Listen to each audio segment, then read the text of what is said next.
Hi, my name is Gina Blanchard, aka Gina. I own a mobile home company called Blanchard Mobile Home Removals and Transport. It's in South Florida. I've been doing this since '92. It's a funny story how I got into this industry. I was studying to be a funeral director in Miami in a funeral home, and I was going to school.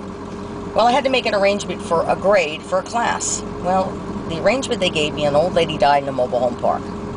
Well, I called people in the phone book. I think there was a total of 3 people, and nobody would call me back. So my ex-husband and I decided, you know what, let's go take a look at this. So we went and took a look at the unit, still trying to help the family out. And since we couldn't get anybody to call me back, we saw that, you know, this can't be too hard if we could find a truck. Well, we found a truck. It was sitting in the back of an old Winn-Dixie building, had no tires, no windshield, no seats, but it had an engine and a hydraulic boom on the back. We thought, wow, this could really work. Well, at the time, I'm still working at a funeral home, but my ex-husband knew I was very capable of doing a lot of electrical and mechanical on the unit. So we went ahead, I should say, on the truck. So we went ahead and we fixed the truck up, and I got the unit ready, and him and I worked together on it, and he drove it out, and we took it to the landfill, and we got paid for it. It was good money. So we decided, you know what, there's no sense in me working in the funeral business, let me go ahead and get into this industry. Well, little by little, we ended up doing some auctions, and we bought a bunch of trailers. Then Hurricane Andrew hit. In 1992, Hurricane Andrew did some devastation down in Homestead area. We had bought 30 units out of an auction for the airport expansion. We took the units down to Homestead. We gave a bunch of people trailers. If they needed a home, we parked a unit. FEMA did not get off their behinds for quite a while to help these people out. So everybody that we know that needed a trailer, we gave them one. A couple of years later, by the time people finished building their homes, we got the trailers back in better condition than we gave them to them. So it actually worked out great for me. I needed some help as the business got bigger, and I had ripped my arm out in 2005. Well, there was a girl that needed some help in a trailer park that she lived in. She had had some really bad setbacks in her life. She had a late baby at 44, and her husband had a heart attack, and she owned a repo company at one time. She asked me to give her a mobile home she needed, and I had no problem. I gave her a mobile home. Well, at that time, we put the mobile home in the park, and we set it up. Well, a few years later, Hurricane Wilma hit. Lo and behold, it blew the trailer away. At that point in time, she needed the title to the trailer. Well, I was going in for surgery to have my shoulder repaired, and my ex-husband could not run this business. So he asked her if she could answer the phones for us and take messages while I was down. She did, and she's been with me ever since. Being a victim of circumstance with her poor husband having a heart attack, we became the best of friends, and she helps me run everything. With her intelligence and mine, this business is just booming. But I'll tell you what, I've been through some times. I've been on the side of the road with tires that blown off. I've had people that were running from the law, criminals, almost hit me. I've had shotguns and machetes pulled out on me when I'm taking a repo out. I've been threatened by everybody and everything. I've been called every name in the book.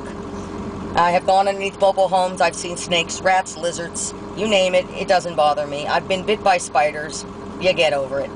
But I'll tell you right now, I've never found a more interesting industry. It's one of the most dangerous that I've ever dealt with, though. There's been some people within the last few years that have been crushed by the mobile homes by not blocking them properly or human error. It happens. But I'll tell you what, if you look at some of the work that's done in the mobile home industry, down in South Florida is probably the hardest. We have to be state licensed contractors, other than in some other parts of the state, you're not required to carry a state license. Here we are governed, and we are governed very stringently. In the Keys, we have to crane them 20 feet in the air.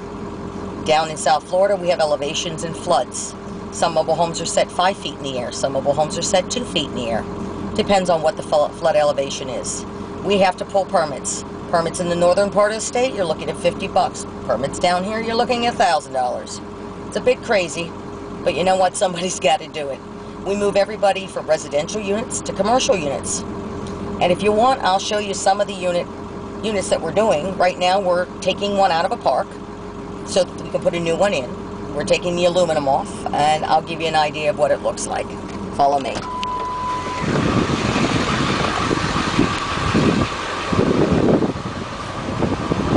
That's my box truck. That's some of my boys taking lunch.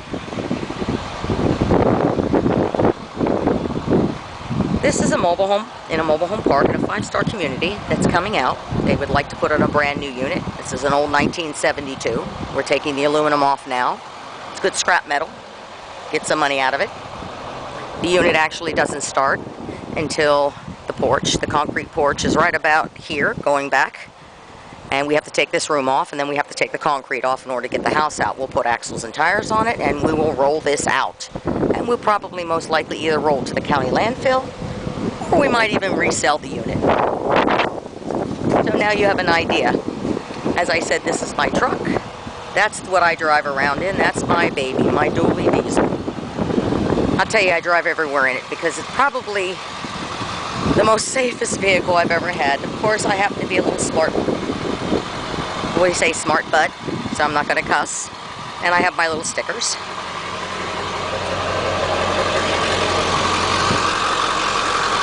This is one of the most beautiful parks in South Florida.